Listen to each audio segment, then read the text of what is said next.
தமிழகத்தில் மிகவும் பரவலாக வழிபடப்படும் தாய் தெய்வங்களில் முதன்மையான இடத்தை பெறுபவர் மாரியம்மன். நகரங்கள், சிற்றூர்கள், கிராமங்கள் என தமிழகம் முழுவதும் மாரியம்மன் கோவில்கள் காணப்படுகின்றன. எந்த மாவட்டத்திற்கு சென்றாலும் அந்த பகுதி மக்களின் வாழ்வோடு கலந்த ஒரு மாரியம்மன் கோவில் இருப்பதை காண முடியும். மாரியம்மன் என்பது வெறும் ஒரு தெய்வத்தின் பெயர் மட்டுமல்ல, அது தமிழர் வாழ்க்கை, நம்பிக்கை, பண்பாடு, இயற்கை, மருத்துவ அறிவு மற்றும் ஆன்மீக மரபுகளோடு இணைந்த ஒரு பெரும் பாரம்பரியத்தின் பெயராகும். இன்றும் ஒரு கிராமத்தில் மழை பெய்யாமல் இருந்தால் மக்கள் மாரியம்மனை வேண்டுகிறார்கள். தொற்று நோய்கள் பரவினால் அம்மனை நினைக்கிறார்கள். குடும்பத்தில் பிரச்சனைகள் ஏற்பட்டால் அம்மனிடம் பிரார்த்திக்கிறார்கள். குழந்தை பிறந்தாலும், திருமணம் நடந்தாலும், புதிய வீடு கட்டினாலும் முதலில் மாரியம்மனை வணங்கும் வழக்கம் பல இடங்களில் உள்ளது. இதுவே மாரியம்மன் தமிழர் மனங்களில் எவ்வளவு ஆழமாக பதிந்துள்ளார் என்பதை காட்டுகிறது. மாரியம்மன் என்ற பெயரில் உள்ள மாரி என்ற சொல்லுக்கு பல பொருள்கள் கூறப்படுகின்றன. தமிழில் மாரி என்பது மழை என்ற பொருளை குறிக்கிறது. பழங்காலத்தில் விவசாயமே மக்களின் வாழ்க்கையின் அடிப்படையாக இருந்தது.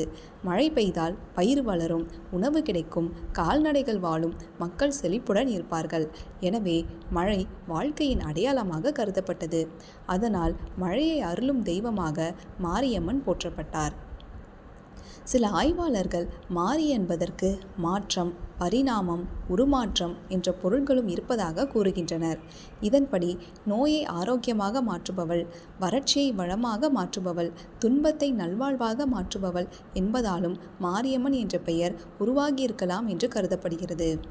தமிழகத்தில் தாய் தெய்வ வழிபாடு மிகவும் தொன்மையானது. சங்க இலக்கியங்களிலேயே கொற்றவை, காட்டுக்கிழாள், பழையோள் போன்ற பெண் தெய்வங்கள் குறிப்பிடப்படுகின்றன. இவர்கள் வளம் தருபவர்கள், போரில் வெற்றியளிப்பவர்கள், மக்களை காப்பவர்கள் என்று கருதப்பட்டனர். காலப்போக்கில் இந்த தாய் தெய்வ மரபுகள் பல்வேறு வடிவங்களில் வளர்ந்தன. அதன் தொடர்ச்சியாகவே மாரியம்மன் வழிபாடும் உருவானது என்று பல ஆய்வாளர்கள் கருதுகின்றனர். மாரியம்மன் பெரும்பாலும் கிராம தெய்வமாக அறியப்படுகிறார். பழங்காலத்தில் மக்கள் இயற்கையே நம்பி வாழ்ந்தனர். அப்போது மழை, பஞ்சம், தொற்று நோய்கள், விளைச்சல் ஆகியவை அவர்களின் வாழ்க்கையை நேரடியாக பாதித்தன. இந்த அச்சங்களிலிருந்து காப்பவளாக மக்கள் மாரியம்மனை நம்பினர். காலப்போக்கில் மாரியம்மன் நாட்டுப்புற தெய்வமாக மட்டுமல்லாமல் பராசக்தியின் வடிவமாகவும் கருதப்பட்டார். இதனால் ஆகம கோவில்கள், பெரிய திருத்தலங்கள், நகர வழிபாட்டு மையங்கள் ஆகியவற்றிலும் மாரியம்மன் வழிபாடு வளர்ந்தது. இன்று பல பக்தர்கள் அவரை ஆதிபராசக்தியின் அம்சம் என்று வணங்குகின்றனர். பல நூற்றாண்டுகளாக மாரியம்மன் வழிபாடு தொடர்ந்து வருவதற்கான காரணம் அவரது மக்களோடு உள்ள நெருக்கமான உறவுதான். மாரியம்மனை பற்றிய மிகவும் சுவாரஸ்யமான விஷயம் என்னவென்றால், அவருக்கு ஒரே ஒரு தோற்றக்கதை இல்லை என்பதுதான். சிவன், விஷ்ணு போன்ற தெய்வங்களுக்கு புராணங்களில் குறிப்பிட்ட கதைகள் இருப்பது போல மாரியம்மனை பற்றிய கதைகள் ஒவ்வொரு பகுதிக்கும் மாறுபடுகின்றன. மாரியம்மனை பற்றிய மிகவும் பிரபலமான புராண கதை ரேணுகா தேவியுடன் தொடர்புடையது. ரேணுகா தேவி மகா முனிவரான ஜகமக்னியின் மனைவியாகவும் பரசுராமரின் தாயாகவும் புராணங்களில் குறிப்பிடப்படுகிறார். ரேணுகா தேவி மிகுந்த கற்புத்தன்மையும் ஆன்மீக சக்தியும் கொண்ட பெண்ணாக கருதப்பட்டார். அவரது தவ வலிமையால் தினமும் ஆற்றங்கரையில் மண்ணால் குடம் செய்து அதில் தண்ணீர் எடுத்து வந்ததாக கூறப்படுகிறது. இது சாதாரண மனிதர்களால் செய்ய முடியாத செயல். அவரது கற்பின் வலிமையால் மட்டுமே அது சாத்தியமானதாக புராணம் கூறுகிறது. ஒரு நாள் ரேணுகா தேவி ஆற்றங்கரையில் தண்ணீர் எடுக்க சென்றார். அப்போது வானில் சென்ற ஒரு கந்தர்வனின் அழகிய உருவம் தண்ணீரில் பிரதிபலித்தது. அதை ஒரு கணம் பார்த்த ரேணுகா தேவியின் மனதில் சிறிய சலனம் ஏற்பட்டதாக புராணம் கூறுகிறது. அந்த ஒரு கன சலனத்தால் அவரது தவ வலிமை குறைந்தது. மணலால் குடம் செய்ய முடியவில்லை. இதனால் அவர் தாமதமாக வீட்டிற்கு திரும்பினார். ஞான திருஷ்டியால் நடந்ததை அறிந்த ஜமதக்னி முனிவர் மிகவும் கோபமடைந்தார். அவர் தனது மகன்களிடம் உங்கள் தாயை கொல்லுங்கள் என்று கட்டளையிட்டார். மூத்த மகன்கள் அந்த கட்டளையை ஏற்க மறுத்தனர். ஆனால் பரசுராமர் தந்தையின் வார்த்தையை தெய்வ கட்டளையாக கருதி அதை நிறைவேற்றினார். அவர் தனது தாயின் தலையை வெட்டினார். பின்னர் ஜமதக்னி மகிழ்ந்து பரசுராமரிடம் வரம் கேட்டுக்கொள்ள சொன்னார். அப்போது பரசுராமர் தன் தாய் உயிர் பெற வேண்டும், தன் சகோதரர்கள் உயிர் பெற வேண்டும் என்று வேண்டினார். முனிவரும் அதற்கு ஒப்புக்கொண்டார். இங்குதான் பல நாட்டுப்புற மரபுகளில் சுவாரஸ்யமான மாற்றம் வருகிறது. சில கதைகளின்படி பரசுராமர் தவறுதலாக ரேணுகா தேவியின் தலையை மற்றொரு பெண்ணின் உடலில் பொருத்திவிட்டதாக கூறப்படுகிறது. மற்றொரு கதையில் தாழ்த்தப்பட்ட சமூகத்தைச் சேர்ந்த பெண்ணின் தலையையும் ரேணுகா தேவியின் உடலும் இணைந்ததாக சொல்லப்படுகிறது. இதனால் உயர்ந்தவரும் தாழ்ந்தவரும் என்ற வேறுபாடின்றி அனைவருக்கும் தாயான தெய்வமாக ரேணுகா தேவி மாறினார் என்று மக்கள் நம்பினர். இந்த வடிவமே பின்னர் மாரியம்மனாக வழிபடப்பட்டதாக சில மரபுகள் கூறுகின்றன. சில பகுதிகளில் மாரியம்மன் ரேணுகா தேவியோடு தொடர்பு படுத்தப்படுவதில்லை. அங்கு அவர் நேரடியாக மழையின் தெய்வமாகவே கருதப்படுகிறார். மழை இல்லை என்றால் பஞ்சம், பசி, நோய் ஏற்படும். எனவே மக்கள் மழையை அருளும் தாயாக மாரியம்மனை வழிபட்டனர். மாரி என்ற சொல்லுக்கு மழை என்ற பொருள் இருப்பதும் இந்த நம்பிக்கையை வெளிப்படுத்துகிறது. சக்தி வழிபாட்டு மரபுகளில் மாரியம்மன் நேரடியாக பராசக்தியின் அவதாரமாக கருதப்படுகிறார். உலகில் நோய் அதிகரிக்கும் போது, தர்மம் குறையும் போது, மக்கள் துன்பப்படும் போது அவர்களை காக்க சக்தி மாரியம்மனாக வெளிப்பட்டாள் என்று பக்தர்கள் நம்புகின்றனர். இந்த கருத்து பின்னாளில் ஆகம மரபுகளிலும் இடம்பெற்றது. இந்த கதைகள் வெறும் பொழுதுபோக்கு கதைகள் அல்ல. அவை மக்களுக்கு நம்பிக்கை அளித்தன, துன்பத்தில் ஆறுதல் அளித்தன, நோயின் போது மன உறுதியை கொடுத்தன, இயற்கையை மதிக்க கற்றுக் கொடுத்தன. இதனால் இந்த கதைகள் நூற்றாண்டுகளாக உயிரோடு இருந்து வருகின்றன. ஒரு தெய்வத்தை பற்றிய மக்களின் நம்பிக்கைகள் அந்த தெய்வத்தின் உருவ அமைப்பில் பிரதிபலிக்கின்றன. அதுபோல மாரியம்மனின் திருவுருவமும் வெறும் கலை வடிவம் அல்ல. அவரது கையில் இருக்கும் ஒவ்வொரு ஆயுதமும், அணியும் ஒவ்வொரு ஆபரணமும், அருகில் இருக்கும் ஒவ்வொரு சின்னமும் ஒரு ஆழமான பொருளை கொண்டுள்ளன. மாரியம்மனை பற்றிய கதைகள் பகுதி தோறும் மாறுபட்டாலும் அவரது உருவங்களில் காணப்படும் சில பொதுவான அம்சங்கள் தமிழகம் முழுவதும் காணப்படுகின்றன. அவற்றை புரிந்து கொண்டால் மாரியம்மன் வழிபாட்டின் தத்துவத்தையும் மக்கள் நம்பிக்கையையும் எளிதாக புரிந்து கொள்ள முடியும். பல பழமையான கோவில்களில் மாரியம்மன் அமர்ந்த நிலையில் காணப்படுகிறார். இந்த வடிவம் அமைதி, அருள், பாதுகாப்பு என்பவற்றின் அடையாளமாக கருதப்படுகிறது. மக்கள் தங்கள் குறைகளை சொல்ல வரும்போது தாய் அமர்ந்து கேட்பதைப் போல இந்த வடிவம் உணர்த்துகிறது. சில கோவில்களில் மாரியம்மன் நின்ற நிலையில் காட்சியளிக்கிறார். இந்த வடிவம் விழிப்புணர்வு, பாதுகாப்பு, செயலாற்றல் ஆகியவற்றை குறிக்கிறது. மக்களை காக்க எப்போதும் தயாராக இருக்கும் தாயாக இந்த உருவம் விளக்கப்படுகிறது. பல மாரியம்மன் சிலைகளில் 4 கரங்கள் காணப்படுகின்றன. ஒவ்வொரு கையிலும் வெவ்வேறு பொருட்கள் இருக்கும். பொதுவாக சூலம், உடுக்கை, பாசம், அபயஹஸ்தம் ஆகியவை காணப்படுகின்றன. சில இடங்களில் வேறு ஆயுதங்களும் இருக்கலாம். மாரியம்மனின் ஒரு கை பொதுவாக அபயம் காட்டும் நிலையில் இருக்கும். இதன் பொருள் அஞ்சாதே, நான் இருக்கிறேன் என்பதாகும். இது மாரியம்மனின் தாய்மையை வெளிப்படுத்தும் முக்கிய அடையாளமாகும். சில உருவங்களில் மற்றொரு கை வரம் வழங்கும் முத்திரையில் இருக்கும். இதன் பொருள் அருள், ஆசீர்வாதம், வேண்டுதல் நிறைவேறுதல் ஆகியவற்றை குறிக்கிறது. மாரியம்மன் கைகளில் அதிகமாக காணப்படும் ஆயுதம் சூலம். சூலம் வெறும் ஆயுதம் அல்ல, அது தீமையை அழிக்கும் சக்தி, தர்மத்தை காக்கும் ஆற்றல், அச்சத்தை அகற்றும் தெய்வீக வலிமை என்பவற்றின் அடையாளமாக கருதப்படுகிறது. நாட்டுப்புற மரபுகளில் கிராம எல்லைகளில் சூலம் நட்டு வைக்கும் வழக்கமும் இதனோடு தொடர்புடையது. சில மாரியம்மன் உருவங்களில் உடுக்கை காணப்படுகிறது.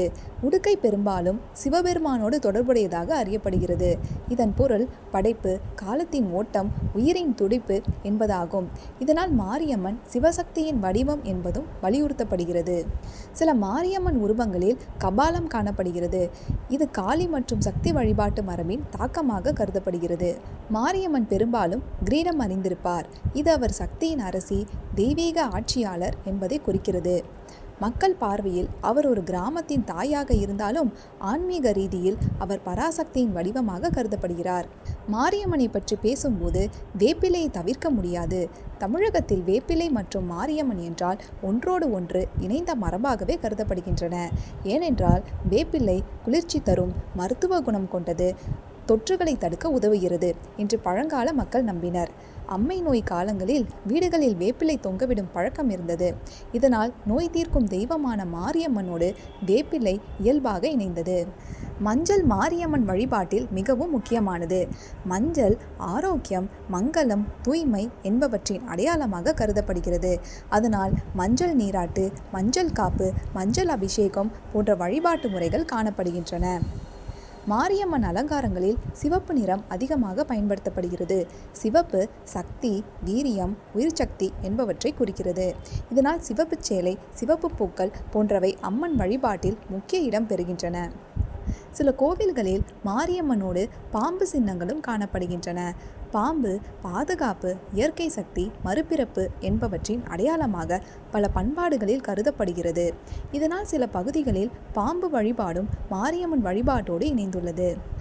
மாரியம்மன் உருவங்களில் கண்கள் மிகவும் முக்கியமாக வடிவமைக்கப்படுகின்றன.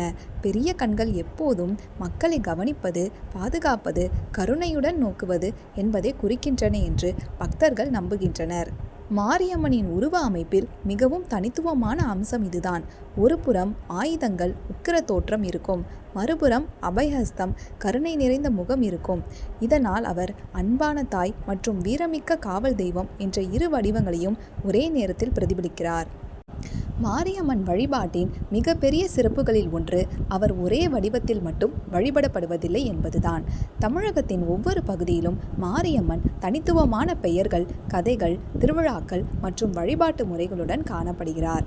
தமிழகத்தில் மிகவும் புகழ்பெற்ற மாரியம்மன் தலங்களில் முதன்மையானது சமயபுரம் மாரியம்மன் கோவில்.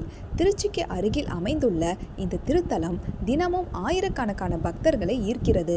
சமயபுரம் மாரியம்மன் பற்றி மக்களிடம் மிகவும் பரவலாக உள்ள நம்பிக்கை, நோய்களை குணப்படுத்துபவள், வேண்டுதல்களை நிறைவேற்றுபவள், தாய்போல் அருள் புரிபவள் என்பதாகும். இங்கு நடைபெறும் பூச்சொரிதல் விழா, பச்சை பட்டினி விரதம், நேர்த்திக்கடன்கள் மிகவும் பிரபலமானவை.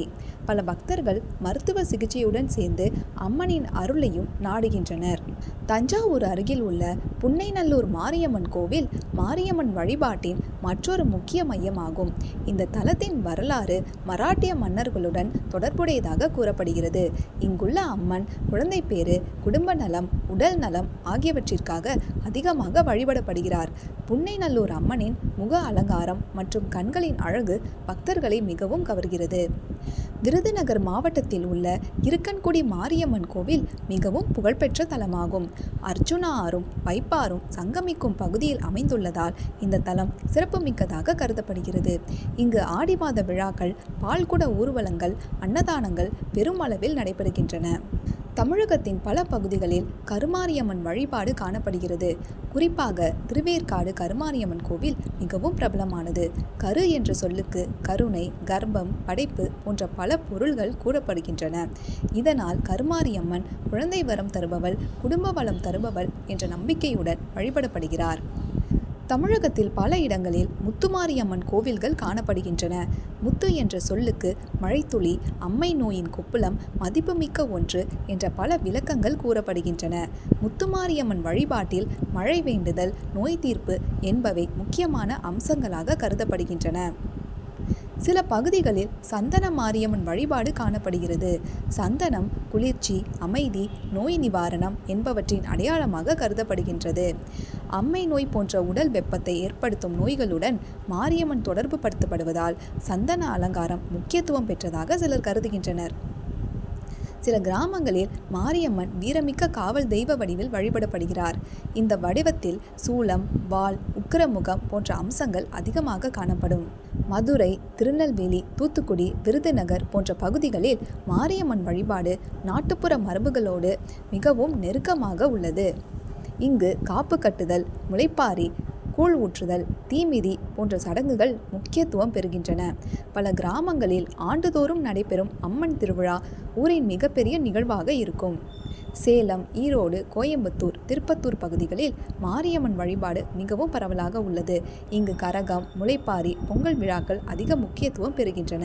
விவசாயத்தோடு தொடர்புடைய பல சடங்குகளும் காணப்படுகின்றன. இலங்கையிலும் மாரியம்மன் வழிபாடு மிகவும் பிரபலமானது. குறிப்பாக யாழ்ப்பாணம், மட்டக்களப்பு, திருகோணமலை போன்ற பகுதிகளில் பல மாரியம்மன் கோவில்கள் உள்ளன. தமிழர்களுக்கு எங்கு குடியேறினாலும் தங்களோடு மாரியம்மன் வழிபாட்டையும் எடுத்துச் சென்றுள்ளனர். இன்று மலேசியா, சிங்கப்பூர், தென்னாப்பிரிக்கா, மொரீஷியஸ், இலங்கை போன்ற நாடுகளிலும் மாரியம்மன் கோவில்கள் உள்ளன. தமிழர்கள் புலம்பெயர்ந்த இடங்களில் அவர்களின் அடையாளமாக மாரியம்மன் வழிபாடு தொடர்கிறது. ஒரு கேள்வி எழலாம், மாரியம்மன் ஒருவர் தானே, ஏன் இவ்வளவு பெயர்கள்? இதற்கு எளிய பதில், ஒரு தாய் பல குழந்தைகளுக்கு பலவிதமாக தோன்றுவது போல ஒரே தெய்வம் பல பகுதிகளில் பல பெயர்களிலும் மரபுகளிலும் வழிபடப்படுகிறார். அதனால் சமயபுர மாரியம்மன், புன்னைநல்லூர் மாரியம்மன், கருமாரியம்மன், முத்துமாரியம்மன் என்ற பெயர்கள் மாறினாலும் அடிப்படையில் அனைவரும் தாய் சக்தியின் வடிவங்களாகவே கருதப்படுகின்றனர். மாரியம்மன் திருவிழாவின் முதல் நிகழ்வு காப்பு கட்டுதல். காப்பு கட்டிய பிறகு ஊர் அம்மனின் பாதுகாப்பில் உள்ளது, தீய சக்திகள் நுழையாது, நோய்கள் பரவாது என்று மக்கள் நம்புகின்றனர். பழங்காலத்தில் இது ஒரு வகையான சமூக ஒழுங்குமுறையாகவும் இருந்திருக்கலாம். மாரியம்மன் திருவிழாவின் மிக பழமையான சடங்குகளில் ஒன்று, பெண்கள் நெல், கம்பு, திணை, சோளம் போன்ற விதைகளை முளைக்க வைப்பார்கள். பிறகு ஊர்வலமாக எடுத்துச் செல்வார்கள். இது வளமை, விளைச்சல், மழை என்பவற்றின் அடையாளம்.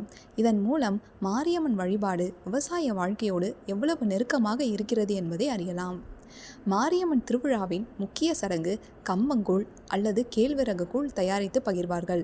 ஏனென்றால் பழங்காலத்தில் வறுமை, பஞ்சம், நோய்கள் ஏற்பட்ட போது ஊர் மக்கள் ஒன்றாக சேர்ந்து உணவு பகிர்ந்தனர். அதன் நினைவாகவே கூழூற்றும் மரபு உருவானதாக சில ஆய்வாளர்கள் கருதுகின்றனர். வேப்பிள்ளை இல்லாத மாரியம்மன் விழா அரிது. ஏனெனில் வேப்பிள்ளை மருத்துவ குணம் கொண்டது, பூச்சிகளை விரட்டும், காற்றை தூய்மைப்படுத்த உதவுகிறது. அம்மை நோய் காலங்களில் வீடுகள் முழுவதும் வேப்பிள்ளை கட்டும் வழக்கம் இருந்தது. அரிசி மாவு, வெல்லம், நெய் கொண்டு மாவிளக்கு ஏற்றப்படுகிறது. இது நன்றியுணர்வு, பக்தி, நேர்த்திக்கடன் ஆகியவற்றின் அடையாளமாக கருதப்படுகிறது. பக்தர்கள் விரதமிருந்து பால்குடம் எடுத்து செல்கிறார்கள். பால் தூய்மை, தாய்மை, கருணை என்பவற்றின் அடையாளம். மாரியம்மன் வழிபாட்டின் மிகவும் பிரபலமான சடங்குகளில் ஒன்று தீமிதித்தல். திருவிழாக்களின் போது பெண்கள் அல்லது ஆண்கள் தலையில் கரகம் வைத்து ஆடுவர். கரகம் வளமை, மழை, அம்மனின் அருள் என்பதை குறிக்கிறது. பூச்சொரிதல் குறிப்பாக சமயபுரம் மரபில் புகழ்பெற்றது. ஆயிரக்கணக்கான கிலோ மலர்கள் அம்மனின் மீது தூவப்படுகின்றன. இதன் கருத்து தாயை மலர்களால் குளிப்பாட்டுதல். பொங்கல் படையல் புதிய விளைச்சலை முதலில் அம்மனுக்கு அர்ப்பணிக்கும் மரபு. இது விவசாய நன்றியறிதலின் அடையாளம். பழைய நாட்டுப்புற மரபுகளில் சில இடங்களில் பலி வழக்கம் இருந்தது. ஆனால் இன்று பல கோவில்களில் இல்லை. பல இடங்களில் குறியீட்டு படையலாக மாறிவிட்டது. திருவிழாக்களின் போது மஞ்சள் நீரை பக்தர்கள் மீது தெளிப்பார்கள். மஞ்சள் கிருமி எதிர்ப்பு, ஆரோக்கியம், மங்களம் என்பவற்றின் அடையாளம். திருவிழாவின் உச்ச நிகழ்வு ஊர் முழுவதும் அம்மன் வலம் வருவார். இதன் மூலம் அம்மன் தன் மக்களை பார்க்க வருகிறாள் என்று மக்கள் நம்புகிறார்கள். மாரியம்மன் வழிபாட்டில் ஆடி மாதத்திற்கு தனிச்சிறப்பு உண்டு. இந்த மாதத்தில் பால்குடம், முளைப்பாரி, கரகம், தீமிதி போன்ற நிகழ்வுகள் நடைபெறுகின்றன. ஏன் ஆடி மாதம் என்றால், பழங்கால விவசாய சமூகத்தில் இது பருவமழையை எதிர்நோக்கும் காலமாக இருந்தது. எனவே மக்கள் மழை வேண்டியும் வளம் வேண்டியும் அம்மனை வழிபட்டனர். தமிழகத்தின் பல பகுதிகளில் பங்குனி மற்றும் சித்திரை மாதங்களிலும் அம்மன் திருவிழாக்கள் நடைபெறுகின்றன. இந்த காலம் வெயில் அதிகரிக்கும் நேரம், நோய்கள் பரவும் நேரம் என்று கருதப்பட்டதால் அம்மன் வழிபாடு முக்கியத்துவம் பெற்றது. ஆக மாரியம்மன் என்பது வெறும் ஒரு கிராம தெய்வம் மட்டுமல்ல, தமிழர் வாழ்வியலோடு ஒன்றிணைந்த தாய் சக்தியின் அடையாளமாக விளங்குகிறார். மழையை அருளும் தாயாகவும், நோய்களை நீக்கும் காவல் தெய்வமாகவும், மக்களின் துன்பங்களை போக்கும் அருள்மிகு அம்மாவாகவும் நூற்றாண்டுகளாக போற்றப்பட்டு வருகிறார். கிராமம் முதல் நகரம் வரை, தமிழகம் முதல் உலக நாடுகள் வரை பக்தர்களின் நம்பிக்கையில் வாழும் மாரியம்மன் தாய்மையும் சக்தியும் இணைந்த தெய்வமாக திகழ்கிறார். மாரியம்மன் தாயின் அருள் அனைவரின் வாழ்க்கையிலும் ஆரோக்கியம், நிம்மதி மற்றும் வளம் அருளட்டும். நன்றி.